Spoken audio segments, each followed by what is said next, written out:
80% of construction companies are still using tools that were invented even before the internet.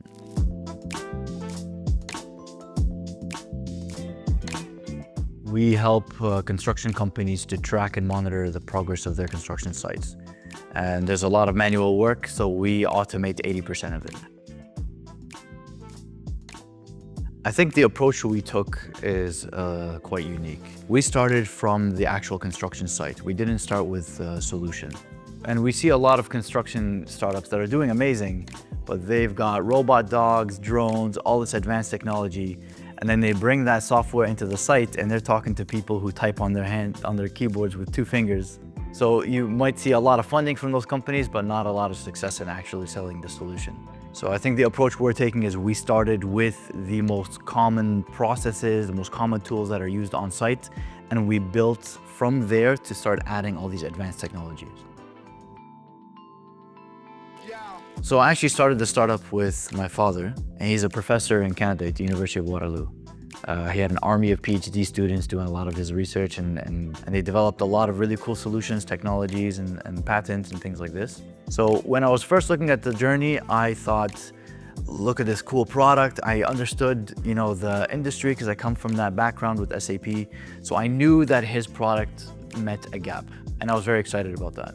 Now I'm much more driven by the realization that I'm turning my father's life's work into his legacy. And I think that's a very strong driver for me. I would say 2 things. So the first thing is hiring, choosing the people to work with. My approach in the beginning was to find the best people, the biggest, geekiest nerd for coding, and just the best people in their breed. To be honest, that didn't work out so well for us. Now we learned that one of the most important things is culture. Anytime I'm looking to hire somebody new, I'm looking at 3 things: communication, energy, and emotional maturity. The other thing I learned is that I refuse to compromise the journey for the end goal. Hustle culture, this whole thing of sacrifice now so you can benefit later. Personally, I don't believe in this. I think the journey is just as important as the destination, and that will really help you with dealing with things like burnout and losing your energy and just enjoying yourself along the way.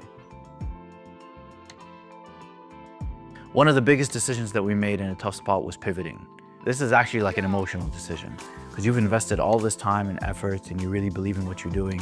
And then when you go into the market, you learn something new, and that something new could be, pointing you in a different direction. You really have to let go of your ego, face the reality and put it aside and work on something that the market actually wants and that they can actually consume.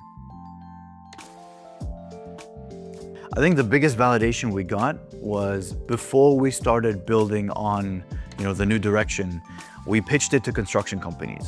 A few construction companies loved what we were planning to do so much that they actually decided to invest to help us build the product with the promise that if we build it the way they wanted to, they would be our first customers and actually pay to use the software as well. And that's exactly what we did. We built the software, we launched it, and now they're our first paying customers.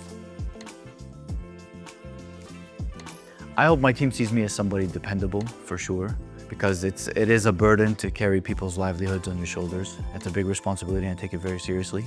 The other thing is that they really do trust me, and I really trust them. I mean, we've created a culture where it's very humanized. We don't really care where people work from, when they work, as long as they show up and as long as they get the stuff done.